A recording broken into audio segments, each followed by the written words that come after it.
Welcome to this presentation. We're going to talk a little bit today about the PhD in interdisciplinary research on contemporary social issues. This is a relatively new program here at St. Paul. We are in our third year. So we started 3 years ago. And we are very proud of this new program that is certainly relevant for a certain number of people. What is this program all about?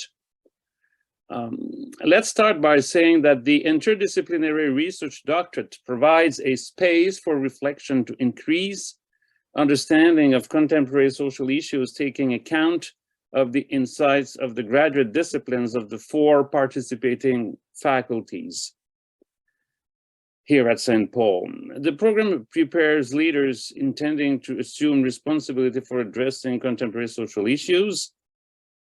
And this program requires students to complete graduate courses from at least 2 faculties or schools at St. Paul University. So 2 aspects are crucial here, are very important.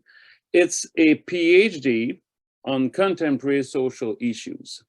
So it means that if you come to that program, you need to have a special interest about contemporary social issues. As you can see, this can be quite broad.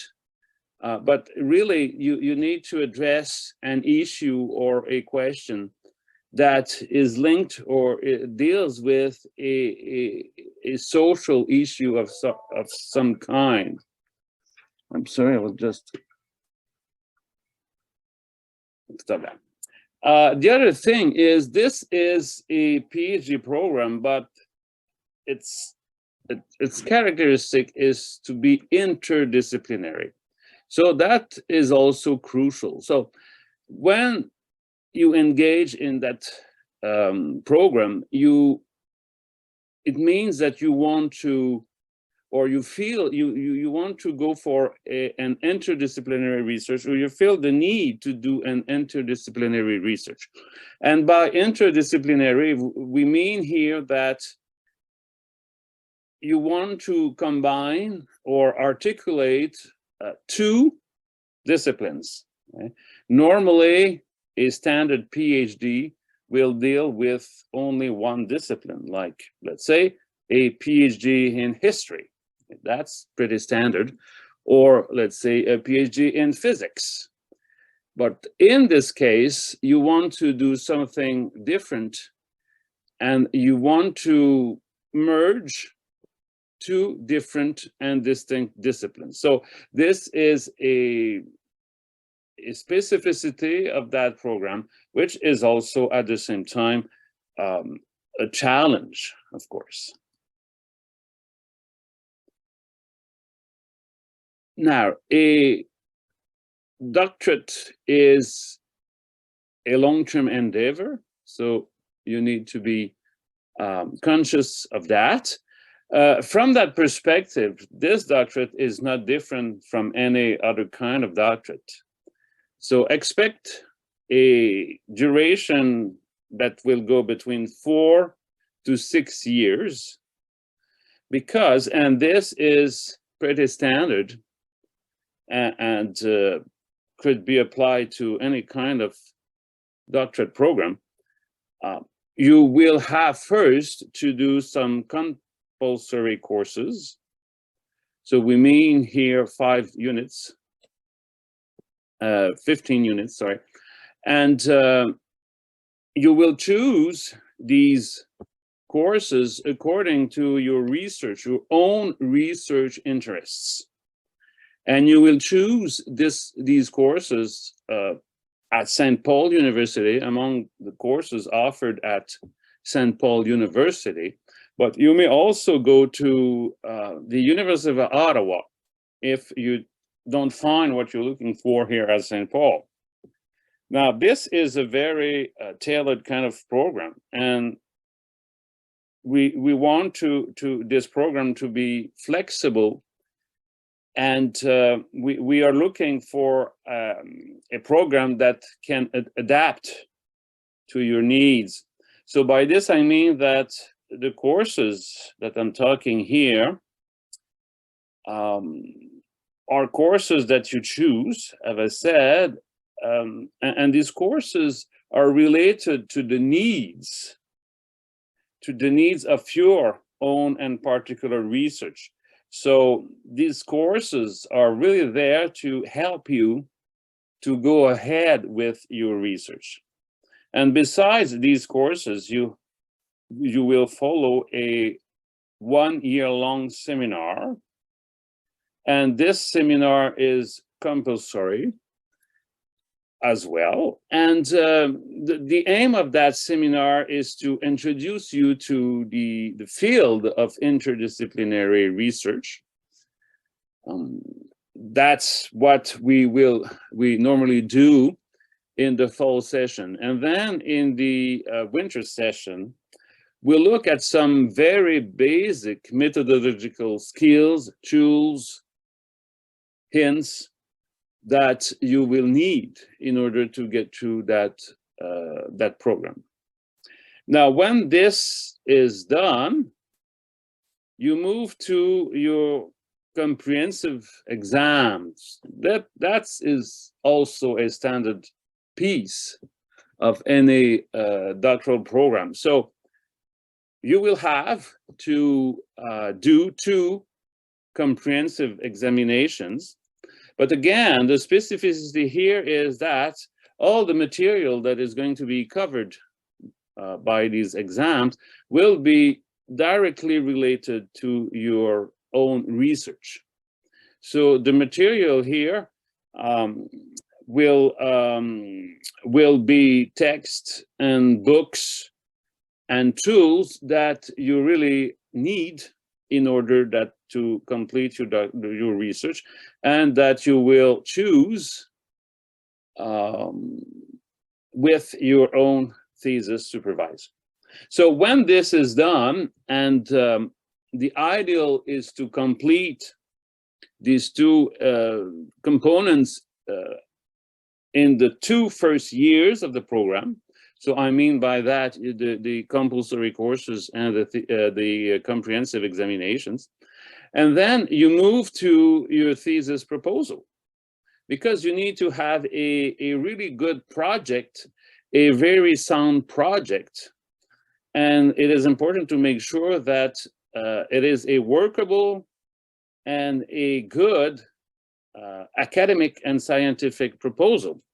So you need to defend your proposal, and you will do that in front of your thesis supervisor and the 2 members. And these 2 members, 2 other profs, and the thesis supervisor form what we call the thesis committee, that are there to support you and to advise you. And when this is done, well, you're free to do your research and to write your thesis. Now, these are an illustration of some research interests of our current students. So, for instance, jurisprudence and social justice. So here we have the mixing or the linking of law and social justice. Human rights in conflict management. So you can see here the ethical dimension, human rights, and something that relates to management, to leadership, to conflict studies, conflict management. So you can see that again, we have here a research interest that stems from concrete experience. Okay? Holistic, interdisciplinary, and person-centered care and support for victims of violence. Organizational leadership and engagement. Synodality, this is more theological. synodality and the renewal of a missionary church. I will just reduce here. Access of ethnic minority groups to the justice system from a community conflict resolution perspective. So that's interesting. You can see here the mix. We have the justice system, so the legal aspect. You have here the resolution perspective, community conflict resolution perspective. That's the second discipline that is present here. And you have also this issue of the access to of ethnic minority groups to the justice system. So you have here as well an ethical or moral dimension. Practical theology and psychology, again, the linking of two disciplines that are taught here at St. Paul University. So practical theology on one side and psychology on the other side. Another illustration is moral distress and resilience among healthcare workers. So again, the moral or ethical dimension. Now, we do have as well the psychological component here when we talk about distress and resilience. And we had the healthcare system or world when we are talking about healthcare workers. And again, in relation to the health sector, we have ethical and moral issues related to the pandemic in the health sector. So you can see that the kind of people that is attracted to our program here is the kind of people that are really concerned. They are concerned by timely and contemporary issues. And we mean here social issues, public issues. So issues that are of concern for many people, and not to say our whole community, our whole society. These issues are there. They need to be addressed. They need to find creative and innovative solutions. And this is why this program has been created. So this is the end of my formal presentation. And you have on the screen the phone number, the email address, and the phone number of our liaison office. Thank you.